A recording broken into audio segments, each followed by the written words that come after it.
Ano nga ba yung mga toxic traits ng mga kumpanya, negosyo, tsaka brands na kinakaayawan ng mga influencer? At ano kaya yung mga ayaw naman ng mga brands at businesses sa mga influencer? Lahat yan pag-uusapan natin today with our special guest, of course, si Trixie. Trixie is not just a content creator, she's also an owner of a digital PR agency as well as a talent agency. So she will be peeling behind all the secrets at makikita natin kung ano nga ba nangyayari behind the scenes sa mundo ng mga influencer at mga negosyo.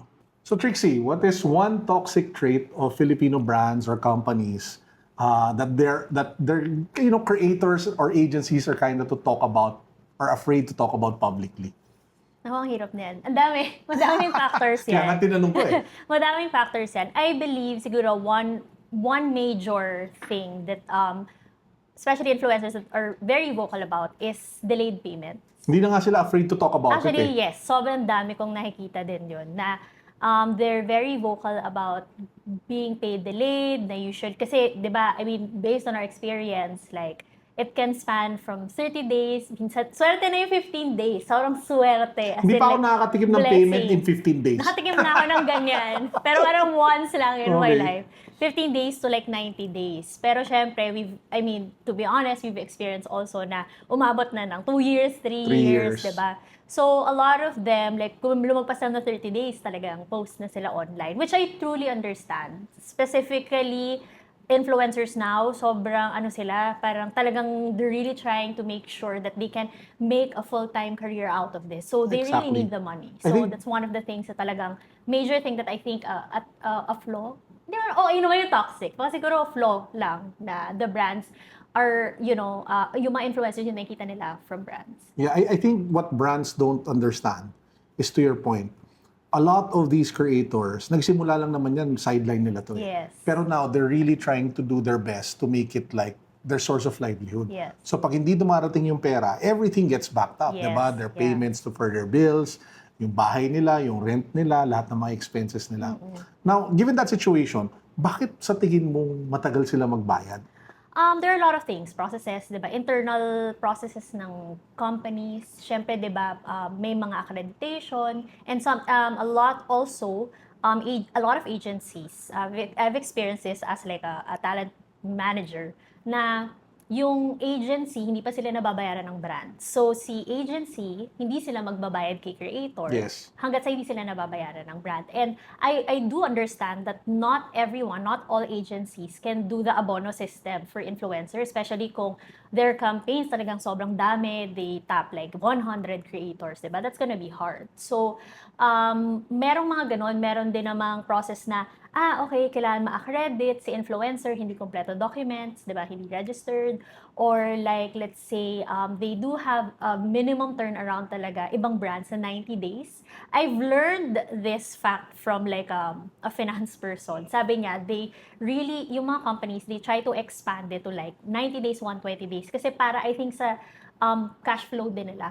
So, para hindi sabay-sabay. Kasi, suppliers can be activated at the same time. And syempre, kung yung brand sabay-sabay binayaran, sila naman yung mawawala ng cash flow. So maraming factors din. But for us, like me, as like an agency owner, one of the things that we really tried to make, to do is that meron kaming parang funds, revolving funds, so that even if some of the brands haven't paid us yet, we can kind of pay the influencers paunti-unti. Para at least they can get something. Yes, kasi that's one of the tools that we really use to leverage then our working relationship with these influencers. We do understand na syempre kailangan nila yung pera. At the same time, for us, if the influencer likes working with us, our agency, and na-extend yun sa client, so, okay, if this agency pays me right away, then si client, mabait din. Ganun yung naiisip nila. So, mas madali silang makuha ulit, di ba? So, may ganun. But, net-net, walang certain like reason as to why brands paid delayed. I really don't It's know. probably a mix of different reasons. Yes, kasi ako as an agency owner, kaya ko. Pero syempre, hindi naman ako sobrang laki. I'm not a conglomerate.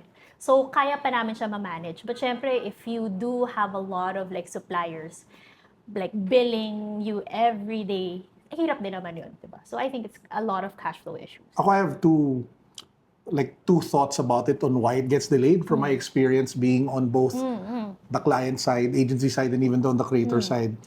Surprisingly, sometimes it's just because paper doesn't get pushed. Di ba? Yung hindi Yes. na papirmahan, Yeah. hindi na pa-approve on time, na tumitenga sa lamesa ng gantong manager, or worse, naubusan ng budget at kailangan i-push into whatever cycle, di ba? Ayun yung mga nakikita kong reasons. Which is sad to say kasi some part of it is parang lack of responsibility on the side of the client. Yes. Diba? And I think that's what I wanted then to come out of this, na when we get into engagements, it's both sides, diba? Yes, Na we both have to honor our commitments. From the brand side, magbayad kayo sa oras, Yeah. and the creators, deliver your work on spec, on quality, and on time. Yes. Diba? Both have to be Yes, there. Para agree. lahat tayong masaya, friends. Agree. Agree. Diba? In fact, so siguro on that note, ano yung pwedeng gawin ng isang creator kapag hindi siya nababayaran apart from posting? Kasi I've been seeing a couple of creators. I won't mention na lang kung sino yung inaaway nila. Pero may inaaway sila ngayon agency or talent agency na hindi sila nababayaran, if not months, baka nga years pa. So apart from posting online and complaining, is there anything else they can do? For me kasi, And do you recommend that they go to that point na mag-post na sila? okay. I think, mas maganda, babe, baka mamaya we can go like deeper into this discussion. But to answer your question, parang sometimes I know that they go and post online because sa tingin nila, yun yung way para ma-address it. At mapansin sila? Oh, mapapansin ako kapag I post this publicly, then they might do like an action to this. Mabayaran ako right away. But sometimes, hindi rin siya nangyayari. For me kasi, syempre, di ba, you don't wanna go the diplomatic route. You message them directly, and then make them collect directly. And then, kung hindi sila sumagot sa'yo, then maybe that's when you can do the public route. But a lot of them kasi, malalaman mo na hindi pala nila dinadaan, hindi nila pinaparating sa kung sino mang may issue talaga sila with. So, parang they just go public. Marami din sigurong issues, like for example, yan, yung parang there's an agency na hindi pa sila nababayaran. I don't know. I mean, personally, I've read stuff that, yun nga, baka mamaya may internal issues sila, baka mamaya nahirapan na pala sila with money, di ba? Hindi rin natin alam baka yun yung reason, or hindi pa rin talaga sila nababayaran nung brand, kaya hindi sila makapagbayad. And syempre, di ba, the company also has bills to pay also. May babayaran, papasweldohin sila and all that. But of course, that doesn't excuse the fact na kailangan nilang bayaran yung creators. Diba? As creators, it's really hard to maningil. Sobrang hirap talaga niya. I mean, even as a agency person, mahirap din talaga maningil. So I think, maganda kasi if may system na you can put in the contract in their MOA na parang, okay, kung hindi ka makapagbayad at a certain time, May may escalation. fee. But also, tama ka dun sa sinabi mo kanina, rewind tayong konti, na it has to go hand in hand. You can't demand to be paid right away if the work that you're gonna render for Correct. the campaign is like really not good. Yeah. Diba? Because, aminin na natin, meron naman talagang may gano'n, ganun diba? talaga. Sobrang hindi magaling yung output, pero grabe maningil. Hindi pa tapos. Yung parang minadali lang, parang ito, okay na yan. Better na ako, di ba? So, yun, parang it's a really tricky situation. Given that, I think, ngayon kasi, alam mo yung, I'm pretty sure we've been in the industry for quite a while. Yes, very Super tagal na. And makikita mo talaga yung waves eh. May era store din tayo. So now I think we are in a new era na talagang creators are more proactive in terms of their rights. And at the same time, creators Which is are good, really... which is yes, good. that's really good. And now kasi talagang people are really seeing that, hey, this is an actual viable career. But at the same time, a lot of brands also, sadly, na hindi pa rin sila nakaka-catch up with the times. Na medyo, may pagka-dinosaur pa rin yung mga proseso nila. Diba? Correct. So, siguro kailangan sumabay din sila. Although, I've worked with a couple of brands na talagang they really understand. So, yun. I think it's because we're in this era talaga na nag-iiba, marami ng changes and developments na nangyayari. Kaya creators are really more demanding. A lot of people would see us as demanding. But syempre, right din naman nila yun na mabayaran sila. Correct. There's this one, wala to sa list na pinadala ko sa'yo, pero gusto ko lang siya i-bring up. There's this one agency, pangalan na natin siya sa... Agency 1. Dating agency na, tago na lang sa pangalan na GC. Okay. International sila, di ba? GC. Na, ang nangyari, literally, they closed up shop, tapos tinakbuhan nila yung creators. In fact, I still know a couple of creators na never got paid. Ako din. Pwede ko taas ko. Alam natin kung sino to. Oo, grabe talaga. Oh. Grabe. Feeling ko doon din nagagaling yung trauma at sama ng loob ng ibang creators eh. I think a lot of the creators now who are very demanding sa mga bayad, yung mga nagpo-post. Again, please don't, wag niyong masamayin kapag sinabi ko demanding. Sa totoo naman, di ba? You're Correct. really demanding for your payments right away. So, nung time kasi na nangyari to, medyo ilang years ago pa. Correct. Talaga nag-sync kagad Oo, tayo. agad. Alam mo talagang matagal na tayo na dito sa industriya. Correct. Na kung nangyari yun ngayon, I think mas malala siya na Sobra. issue. I think kasi a lot of the creators that were tapped during that time, mga may kaya, Medyo established na. sila. So, kahit na hindi sila mabayaran, parang hindi sila umaray pero hindi masakit ng Correct. sobra. But syempre, it doesn't mean na parang, uy, Tama yung nangyari. natama siya. No, we're not excusing their actions. But ang hirap nga kasi ng ganun, parang they just stop replying and then biglang wala na. Ang bait pa nga ng Filipino creator community. Okay. Kasi if you take a look at other markets, they were really calling out the agency in public. Yes. Imagine mo ngayon kung ganyan nangyari sa Pilipinas, yun, Yeah. oh my God, grabe. Pero actually, with that case, I really don't understand how that happened. Exactly, Because same here. ang dami-daming agencies, big and small, na works with creators and hindi, sure, baka nahihirapan magbayad, pero hindi ganong level na para Yeah. magsara. So, I don't know, maybe may hukus-pukus dyan, but sayang lang talaga. It was really sad because it was a big agency. It was a global Yeah. agency. I don't know how Comment that down happened. below, who do you think? Nako, is there a letter? Lahat kayo nyo na yan. Yung mga creators doon, alam na alam Oh, nyo feeling na. ko alam na nila kung sino. Share nyo na. Pero yun nga, ang hirap din kasi I read a lot of posts about it. And meron din ako talagang, even like talents that we manage, weren't paid. As in, ang daming campaigns. So, mga nabayaran naman. Pero may iba din talaga na hindi. And sayang kasi, although parang technically, hindi ba siya barya, pero parang hindi siya sobrang laki as to like the amounts that I've heard from other people. Grabe talaga. Nagulat ako, no, parang, uy, Yan yung sa akin, grabe okay yun, pa ah. eh. Like, alam mo yun, parang sige, I will not lose, I know this is wrong, Parang, but I will not lose sleep over sige, it. bawiin na lang natin Oo, somewhere. kayod na Pero, lang somewhere else. Oo, 'di ba? Syempre, I mean, we have that privilege to say that because we're doing other Yeah, stuff, and we've been diba? doing it for a while. And yun nga, sad for the others na hindi talaga sila nabayaran. Pero ang hirap kasi ng ganun eh. Parang what can you do about it really? Sa totoo lang, hindi ko rin alam. Is there like, that time wala pa ang CICP. Correct. So, mahirap din kasi there is no entity that will be able to help the creators to like lobby for something for them to get paid. Is that something that can be done? Like, for example, if I'm a creator, and sorry to put you on the spot, I don't know if you can answer in behalf of CICP, but sabihin natin if Uy, wait, hindi ako part ng CICP. Oo, hindi, pero yun yung inisip ko. Kanyari, kasama ba yun sa ano ni CICP na, to those who don't know, Creator and Influencer Council Yeah, of the Philippines. yeah. So in my head lang, kung creator ako, tapos di ako nabayaran, pwede ba ako pumunta kay CICP? That I don't know, but I think maybe the CICP Can look people into it. can look into it. Exactly. Kasi I think, inisip ko meron ba sa CICP na galing doon? Wala. So that's good. I think they can help them. But siguro yung sa ganyan, parang medyo lawsuit level na yan Oo talaga nga eh. dapat. Kasi hindi lang isang tao yung hindi nabayaran. I'm pretty sure, like, I can, like in my head, this could hundreds of creators. Yeah, exactly. And not just the Philippines. Yes. Diba? I saw posts in Malaysia, Singapore. So it was a massive scandal. Yeah. So, ang hirap nun. Nagulat talaga ako. That was like a And the names shock. who were not paid were not like small-time creators. They're ah. like mostly established creators. Yeah, yung Nagulat mga names ako. na talagang ngayon, parang isipin mo, wow. So, pag napanood nyo tong video natin, baka matrigger kayo. sorry in Baka advance. matrigger kayo. Pero grabe talaga yun. Yung nangyari Sana hindi yun. na maulit yun. And Yun na lang feeling ko- yung wish ko And to talaga. your point, feeling ko doon talaga nagagaling yung trauma ng mga creators na gusto talaga ng upfront payment, Yes. down payments, Yes. 'di ba? Kasi doon kumbaga dinaanan na nila hindi sila nabayaran, 'di ba? Now, let's say we flip it. So, 'di ba pinag-usapan natin yung one parang toxic or negative Yeah. trait. How about naman for creators? Parang ano yung sabihin natin sakit ng ulo ni brand? Sabihin natin si brand is a good paying brand, pays on time, brief is very clear. Yung mga ideal ba? Yes. Yung tipong sabihin sa'yo, Trixie, bayaran kita in advance. Ay, music to my ears. Diba? Sana all. Ano yung mga toxic na traits naman of creators na nakikita mo na baka dapat iwasan na moving forward? Okay. Actually, parang inisip ko tong tanong na to eh.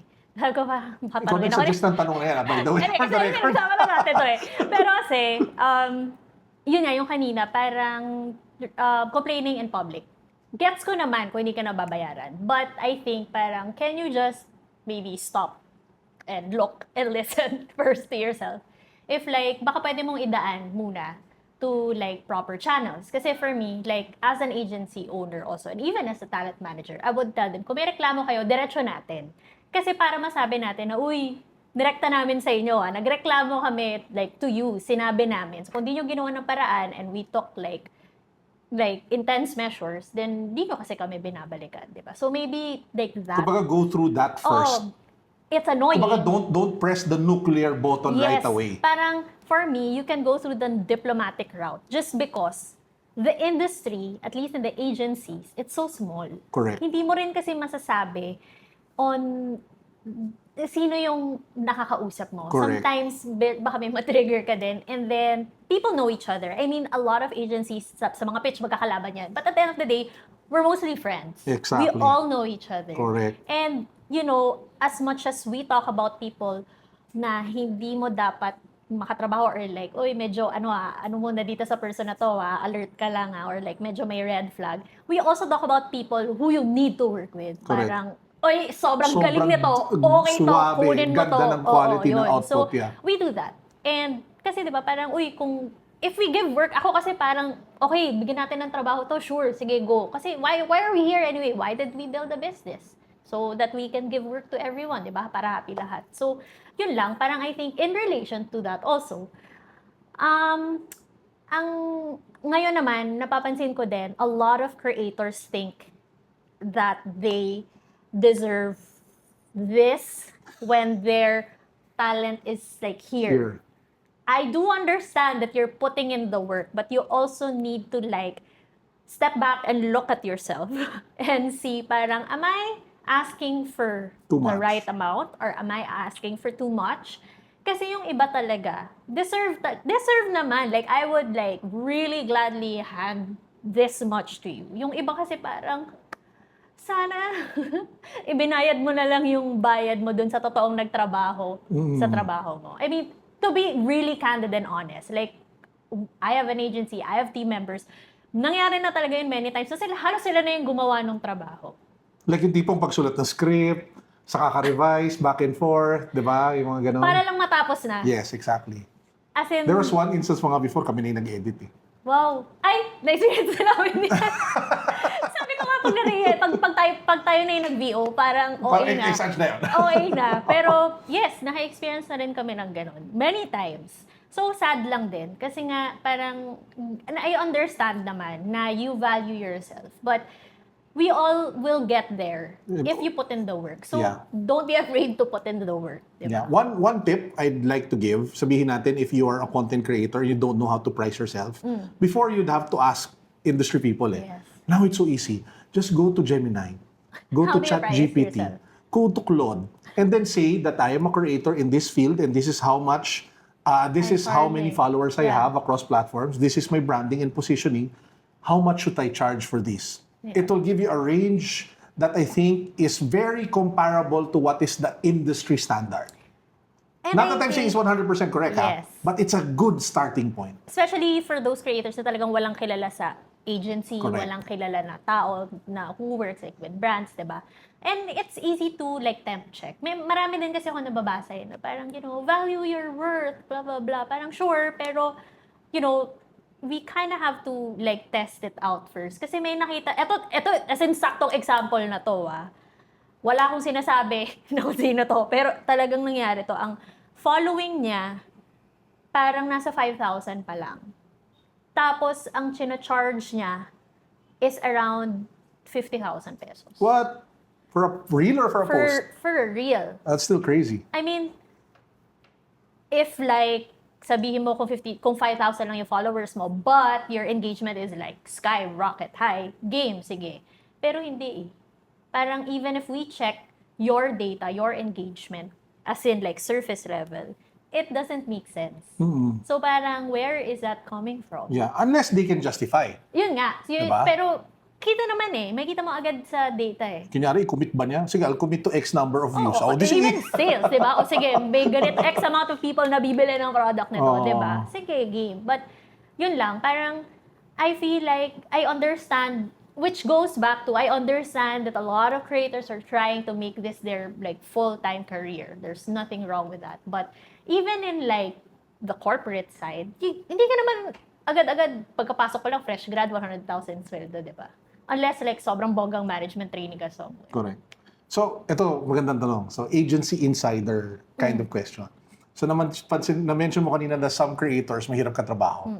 Is there like a creator blacklist going around? Or it's more informal na napag-uusapan lang si ganito at napag-uusapan lang si ganito at napag-uusapan lang si ganito? Actually, I don't think there is like an actual creator blacklist. And I don't think like even brands or agencies do it. I don't know but at least on our end, wala naman. Pero kumbaga, as much as possible, we really try to like find the way na maging okay pa din yung working relationship kahit medyo mahirap nga katrabaho as isang creator. But sometimes, nangyayari, yung iba nagtatanungan, parang, uy, ganito ba yung experience mo kay ganito? Tapos di maiwasan kasi kumakalat no? Possible din naman na hindi iba di ba? Parang baka okay siya sa amin. Tapos sa iba hindi. Depende. But sometimes you would also hear na, ay, parang pare-pareho yung experience natin. But I don't think there is a blacklist. I am not sure. At least, to my knowledge, wala akong alam. But ako, ang ginagawa namin,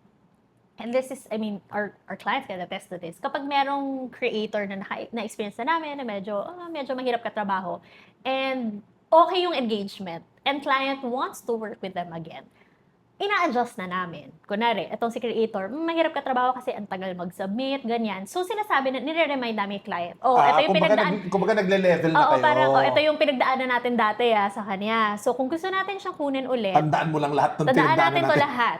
So, baka kailangan natin adjust yung timeline or baka ganito, ganyan. Kasi, we don't also want to deprive this person of work.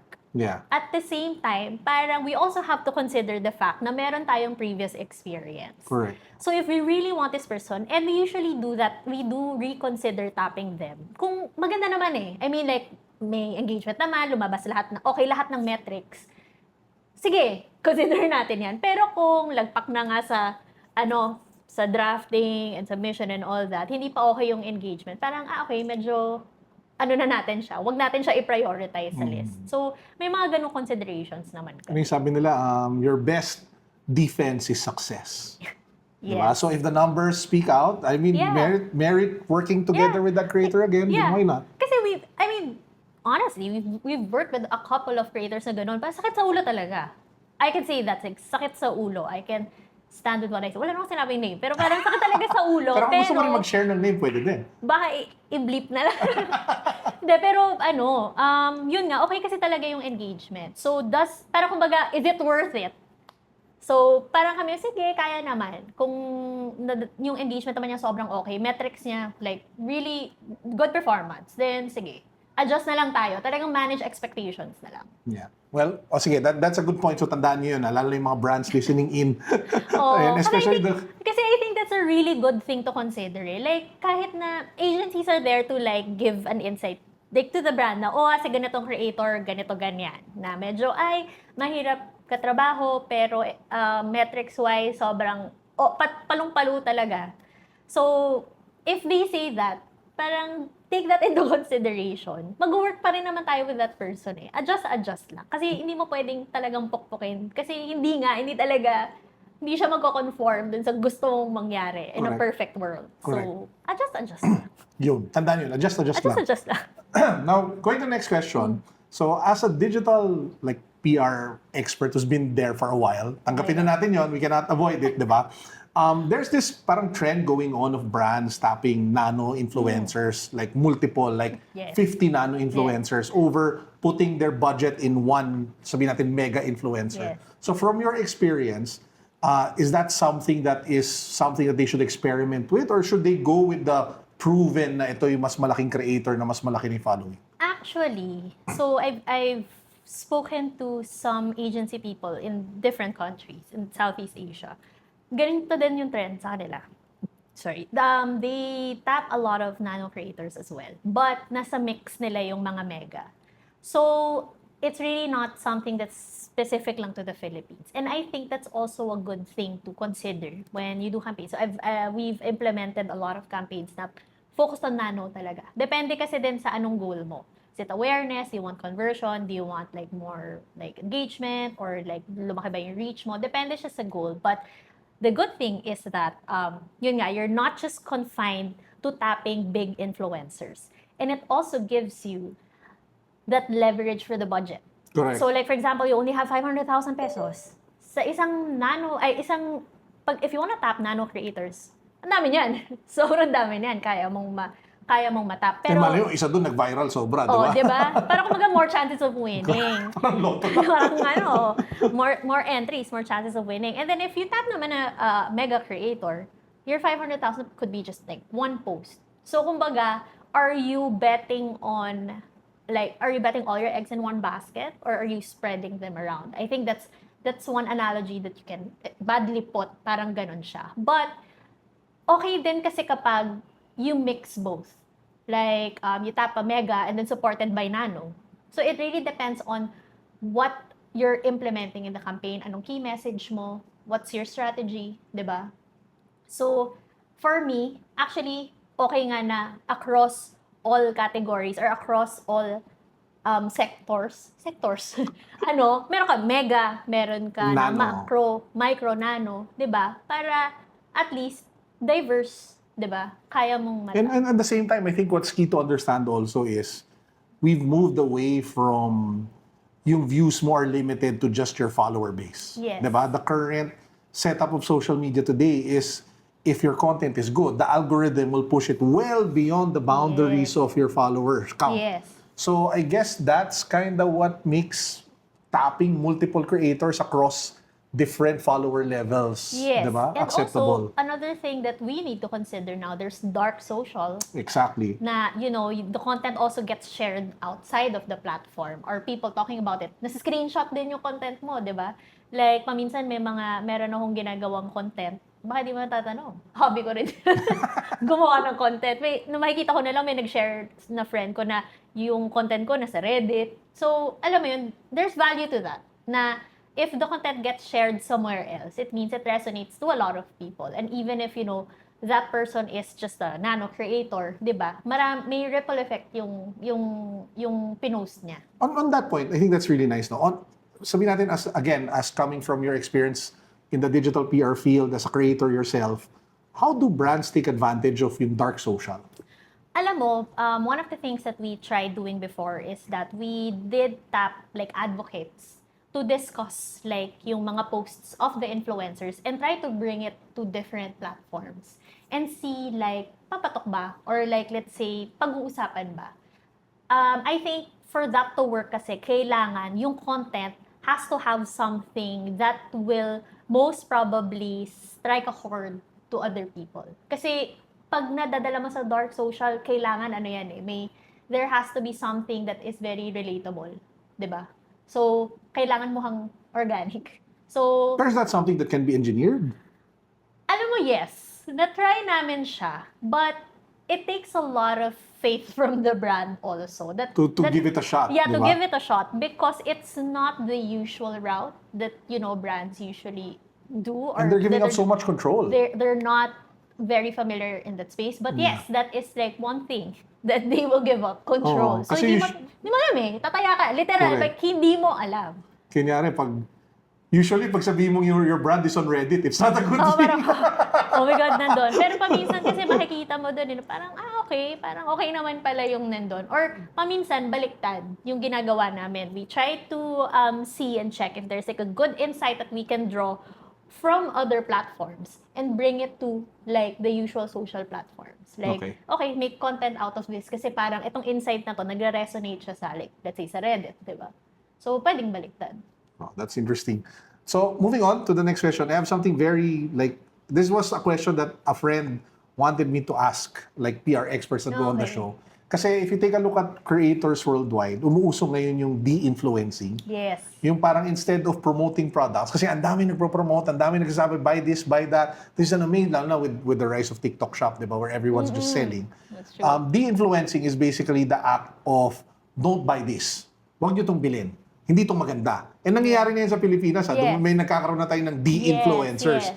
So, pagdating sa ganyan, sa tingin mo, one, do you see that happening in the Philippines? And two, if that happens, how does a brand deal with it? And siguro number three, is that a route that you would advise a creator to take? It's tricky because one, I think, when I say I think, this is my personal take, not any other people's take, is that we are a very capitalist country. So I think de-influencing, the concept of de-influencing isn't really a common thing to influencers here. But I've seen posts already. For me, it can't be just like hardcore de-influencing na wag mo tong bilhin because blah, blah, blah. In other countries, I've seen it, especially in the States, na, oh, don't buy this because blah, blah, blah. I bought this. Parang, binili mo din eh. Para masabi mo sa mga tao na huwag gamitin eh. Diba? Correct. May ganun ka rin. Paminsan, nare-reverse psychology pa yung mga tao eh. Parang, totoo ba? Diba? Na yung sinabi niya na hindi naman kumagana. So, mapapabili ka tuloy, diba? To try it for yourself. For me, I think it's still a purchasing tactic for them. But, I think also, I would suggest not to like, do the hardcore way na, oh, sabihin mo sa mga tao, it doesn't work for you.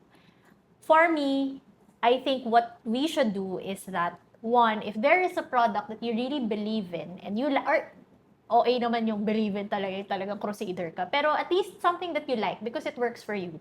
Maybe say why it really works for you and not because, oh my God, it's so cute, oh my God, like, ang good, aesthetic, di ba? I think a lot of people, kaya buhay na buhay pa rin ang budol culture sa atin eh.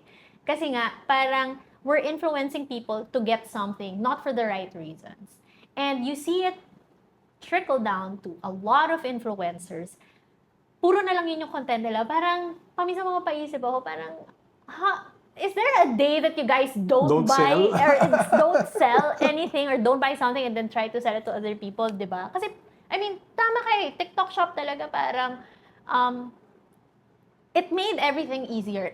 That's a game changer. Like I gotta say, like TikTok Shop is such a game changer, and I buy from there also. But I think with how platforms kasi are built or structured right now, is that it's really gonna be hard to do that because sometimes people will say, ay, ano, nega naman ito, or baka or yung iba tao parang, too honest. But again, you can do that. If you wanna do that, go ahead. But for me, parang I guess it's more if you want to influence people to not buy the product, maybe What's your end goal? Di ba? why not just promote something that you love instead of telling people don't buy this? Because one product can work for you that can not work for me. Correct. Diba? Pwede naman ganun eh. Iba-iba tayo eh. So, I don't know. Pero do you think brands would want to work with people who are like that? You know what?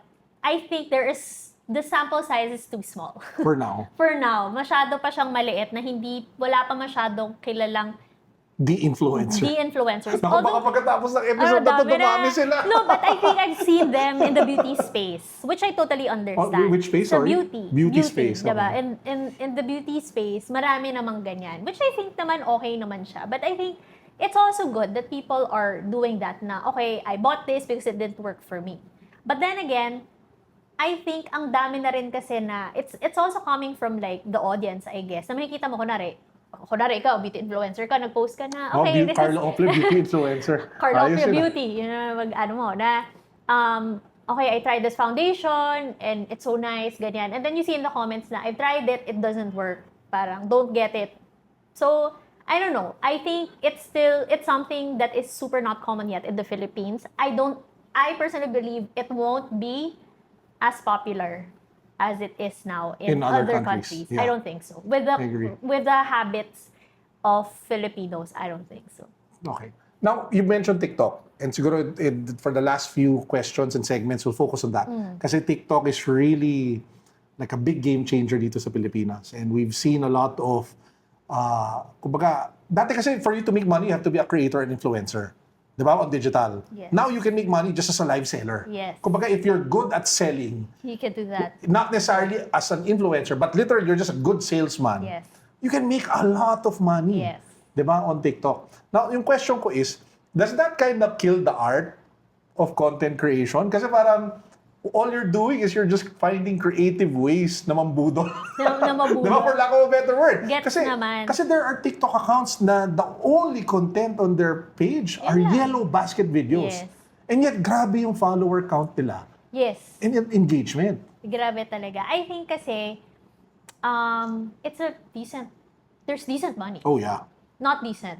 A It's, lot of it's money. crazy. It's insane. Money there is insane. But I'm not saying na parang, oy, parang gawin nyo yan. I mean, if you wanna do it, go ahead. But I think we also need to put people in baskets, in categories. Kasi technically, anyone's a creator. Even if hindi ka naman talaga influencer. Correct. You have a social media account, mag-post ka, di ba? And then, that's already content that you created. So, everyone's a creator now, as long as you're on social media. I think, for me, it's not really killing the creativity part of it. For me, actually, creative din sila. Kasi hindi naman sila parang, nilapag lang yung product dyan, tapos binidyohan, tapos may yellow basket. Hindi naman ganun eh. Correct. Oo. They put VO. May dance number Eh, pa kami. Sorry. oh, diba? May live selling session Oo, kami. diba? May dance number pa kayo. Yun yung plano namin. Pag na-reach mo yung certain...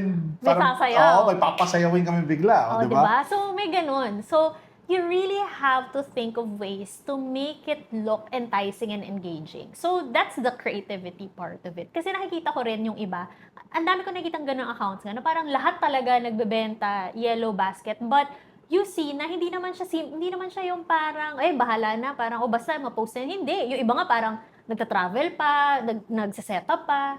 So, may effort talaga silang nilalagay. It's just that I think it's a different kind of like creating content. Sanay kasi tayo na it's on a Yes. me perspective. Sila kasi na parang this is the product that I'm selling. Look at it, 'di ba? Parang ganun siya. Kumbaga iba yung bida. Oo, iba. Hindi siya ang main character is yung produkto, hindi yung ikaw as a creator. Yeah. And parang yung consumer, yung people on TikTok are very receptive to that. Yes. Kumbaga, they go there and they find it entertaining. Yes. Kasi ako, I've seen lives with like hundreds, if not thousands, tas talaga nagbebenta lang non-stop yung tao eh. Oo. Di ba? Nakakaaliw siya panoodin. Yung iba nga, di ba, yung parang merong nag-viral na nagbebenta sila ng shirt, parang black, gray, and white lang. Tapos may tanong ng tanong, may green ba, may blue ba? Hindi na Correct. parang nagalit na yung nagbebenta, na wala nga. Tapos nag-viral siya. Uy, pero bumenta siya ng madami nun, ha? Yun Di ba? nga. Nakita So, ko nga eh. it's a different game now. Ibang era na ngayon. Oo nga, ang dami ng iras, no? Naging dinosaur na tuloy tayo. Di ba? Diyos ko, nung isang araw nga, parang may sinagutan akong survey. Tapos parang tinanong ako doon na, how long have you been in this industry? Oh no. Diyos ko, napabilang ako, naloka ako. Well, at least Decades. it's better to be where we are now. Alam mo, we have the context of history. Yes, Di ba? Ika nga actually yun din. Parang I think we are also, not just me, you've been here for a while now, and we are actually blessed to be kind of in this space wherein naka-witness natin lahat Oo, ng nabutan namin development. YM, ICQ, Flirt. MIR, Wala bang MIR, Twitter? flirt, yung mga ganun ng banana. Diba? Paborito ko yun, paborito Diba ko pa yun. yun? Sobrang dami. And I think yun nga, the evolution of social media, like we've seen it all. And nakakatuwa din na ano, MySpace. ang dami. Ano yung isa yung ko sa lahat ng emo? Live journal? Alam mo Live yun? journal. May sangga pa. Yun ba yun? Sangga. Oo, as in like, magbablog ka. Oo, pero Yes, live usually journal. mga nandun, mga emo. Hindi naman. Hindi ba? Ano ka ba? Oo, dito naman. Pero, oo. Like, na-evolve. Tapos nagkaroon ng WordPress, Blogspot, di ba? Yeah, nag-evolve na from now. Now, you can just type a prompt on AI and the website will come up. I know! Di ba? I was Vibe coding shocked. is a thing. I used to make websites like out of Notepad. Ngayon parang, Make ano your na, website. AI Copy, na code, lang. paste, di ba? Diba? Nagulat ako doon. Oh, and siguro we can kinda end with that. Parang we've seen a lot, like both of us, no, in this space, being in digital content creation, PR. What one have you felt the impact of AI in your work and in your business? And two, what do you think the impact will be in the immediate? Kasi dati ang tanong ko, how do you think AI will impact you within the next few months, years eh? Ngayon, I feel like the Ngayon na. evolution, it's so fast. Like Yeah. every day, the advancement is just crazy. Yeah. So siguro the first one is, have you felt the impact? And then number two, what do you think will be the immediate impact in the next few months? Okay, I think this is an interesting question because to start off, a few weeks ago, I have seen a Pinay AI creator account. And I'm like, wow, medyo insane yung images. Kasi if a person sees this, untrained person, hindi siya marunong mag-check if this is AI or not, mukha siyang totoo. Mukha siyang nasa BGC, having coffee, mukha siyang pumaparty with friends in poblasyon. Ganun yung itsura ng account. And I'm Mukha like, talagang totoo, di ba? mukha siyang totoo. Nagulat ako. And I didn't know that it was AI until I tried to search for this person on Kasi you wanted to get it on Hindi, shoot. parang sabi ko, sino to? Parang, bakit Ba't siya sumikat out of bakit nowhere? sumigat out of nowhere? And I'm like, I was trying to see if meron siyang ibang content. Kasi puro lang selfie eh. Na, I mean, not a selfie, pero parang it's all about like her, party, ganyan. So, naghahanap ako ng talagang branded post. Wala. And then I realized, oh my God, this is AI. This is AI generated. And medyo nakakatakot yung parang itsura niya. Kasi di ba dati ang pag nakita mo, yung paa, yung daliri sa paa, anim. Or di ba, may extra May finger. pangatlong mata ganyan. dito. Oo, di ba? Parang, okay, AI ito. Siya kasi wala. Talagang, alam mo yung makikita mo yung flaw in the skin, yung sa hair, hindi siya pulido. So, Tsaka even the wrinkles of the clothes. yes, Oh my God, so medyo so insane. nagulat ako. So naisip ko na parang, what is the end game here? Why is there an AI creator? I don't know. Baka, alam mo yun, papalakihin yung account, then maybe sell it. I don't know. But, on the good side, I think AI also empowers us to be better at our jobs. So, I always tell my team members that, you can use AI all you want. At the end of the day, if you don't feed it good prompts, it's not gonna give you good results. Exactly. So, treat it as if, it's your assistant, na libre, hindi mo pinapasweldo, di ba?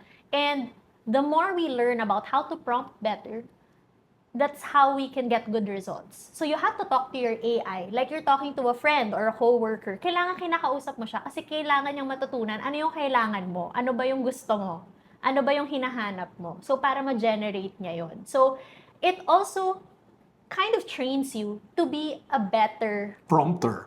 prompter, like an instruction giver. Di ba sometimes kasi, I mean, we all like say this, na a lot of clients would have been good if they know how to brief well. Yeah, exactly. So, you need... That's for the next episode.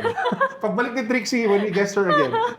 Pero, di ba, parang, sometimes ganun eh. That's where the problem is eh. And the thing is, that's also good training. Kapag may kausap kang AI, chatbot, parang kailangan ma-brief mo siya ng tama. Ano ba yung kailangan mo? Hindi ko naman pwede kasi make me a caption. Parang, syempre, kailangan nyo malaman, para saan? Anong caption for what platform? Ano ba yung content na gagawin mo? So, kailangan mo explain lahat. So, for me, para kang may libreng assistant. So, that person, kasi yung chatbot ko, tawag ko sa kanya si Ai. Saka si Lotlot. Kasi may co-pilot din ako. So yung Filipino. co-pilot ko si Lotlot. So, yung chat GPT ko si Ai. So, pagkausap ko sila, parang alam nila ano yung kailangan ko hingin. Na nagugulat ako kasi paminsan, kahit yung mga chats ko from way back, naalala pa nila. Naungkat nila. So, it also parang trains me na kailangan masabi ko ganito kasi hindi yan yung kailangan ko. And at the same time, I can't be like solely reliant on AI, but it helps me. They still need that human input. And Yeah. I'll be the one like filtering everything. For example, like a clear example is that, if you need to make social media posts na madami, and then you need captions, of course, there's AI to help you. Kapag kinopy-paste mo kasi yan, especially if your caption is Taglish, ang pangit niyan, di ba? But you can also be inspired by the essence or like the idea that the chatbot is giving you, the AI is And then giving you. recreate and improve on it. Yes, you can improve it, di ba? You can streamline it, you can make it sound better. But there's a application of AI, but there's also an application from your end. So it Exactly. always has to be like hand on hand. So iniisip ko sa kanila, huwag niyo isipin na, kapag nag-AI ako, hindi ako magaling na writer, hindi ako magaling na copywriter, hindi ako magaling na social media manager. 'Di ba? Parang make it a tool, make it part of your team, your own team. Meron Correct. kang assistant. Yun, so tandaan nyo lahat yun. Prompt better. Prompt better. Meron akong like deep realization of AI the last few days kasi I've been super getting into it the last few weeks. Oo nga, nakikita ko. Insane, like grabe, like Yeah. long sleepless nights just subscribing to tools, testing tools out. I've created websites, mobile apps, like videos using Yeah. AI. And if there's one thing I realized, and I just wanted to share it with you, parang at the end of the day, AI is like humanity's knowledge bank. It has the best and the worst of humanity. Yes. And it's just there. And we have, I think, a responsibility, one, to see if we can maximize that knowledge bank. And at the same time, do not forget the basics and fundamentals of, being still able to do what AI can do. Kasi for example, what the worst thing that can happen is people forget how to write. Yes. Kasi all they know is how to prompt. Yes. People forget how to actually script and put together stories kasi they'll just leave it to AI.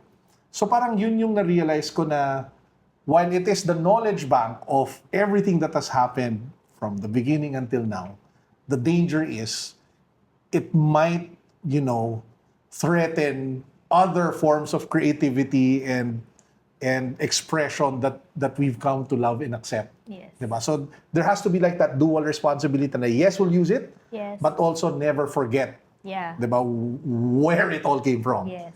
Diba? So yung challenge yan, I think, will be for the parents. Actually, yes. Diba? And I think parang ano lang din yan eh. I mean, going back to like us being dinosaurs in this industry, parang we've seen everything and we never forgot how it was before. Yeah, exactly. So now we know, Alam ko okay, pa paano this is mag-dial ng telepono nung di ganun, ha? oy, grabe ka, di ko naman masyado Ako nabutan nabutan ko yun. yun. 1982 ako. Pero, alam mo yun, parang tama ka eh. We need to advance. Because ako personally, ayoko yung nabubulok eh. Parang gusto ko nalalaman ko, ano ba Yes, tong exactly, bagong thing, di ba? exactly. And actually, like, AI helps me with it. Like, I just go to Copilot. So, sinabi ko sa isa kong team member na, alam mo, so meron akong sobrang weird hobby na ginawa, like with Copilot. So, every day, I try to know something. Like, I ask about the most mundane things, like, what is Wawi de Guzman doing now? Alam mo yun, yung gano'n.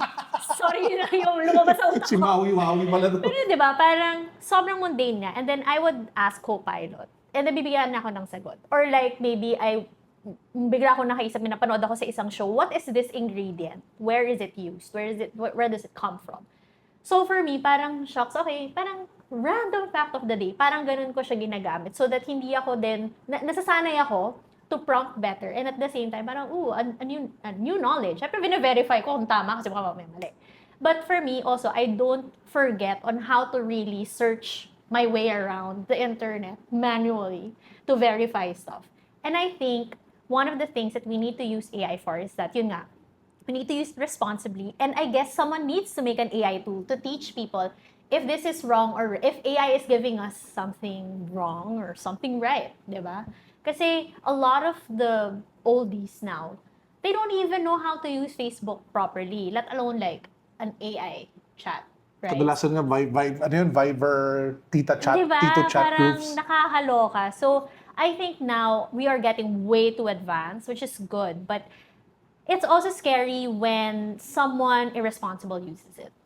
Or someone who has good intentions parang realizes like, I can use this for something that is not good. Yeah. So, I think it's more of also, this is like a whole different like, discussion. But I think like in the context of content creators, it's a good tool to use, especially for the creative part because a lot of creators also are just like, one-man team lang sila, wala silang editor, sila lahat, diba? So, AI can be helpful to like upgrade their output, but at the same time, they also need to know like, how does this really work? How does this get done? Paano ba to sinushoot? Paano ba talaga nagsusulat ng content ng maayos without the help of anything? So that it kind of trains you, diba? So, Yeah.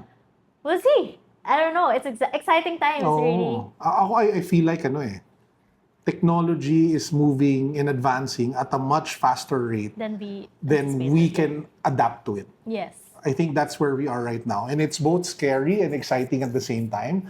But the reality is, yun naman yung story talaga ng humanity, always trying to catch up. to Yes. technology. Pero at this rate lang talaga, parang alam mo yung curve, dati medyo ganyan pa. Ngayon, Parang talaga, dahan-dahan. mga ganun na Oo, siya. ngayon talagang sobrang ganun, di ba? Grabe. Kasi Pero, ng wild eh. I mean, I am surprised like with the technology now na parang dati nakikita mo lang yan sa Minority Report yung ginaganyan. yung screen. Pero Exactly. ngayon parang meron ng ganyan and then now and others plus pa na parang wow, we are actually here. Like I cannot believe you can make super cinematic shots with just one prompt. Exactly. Like a whole movie, you can make a whole You can movie. make a whole movie using prompts. Diba? Diba? Nagulat Right now. ako.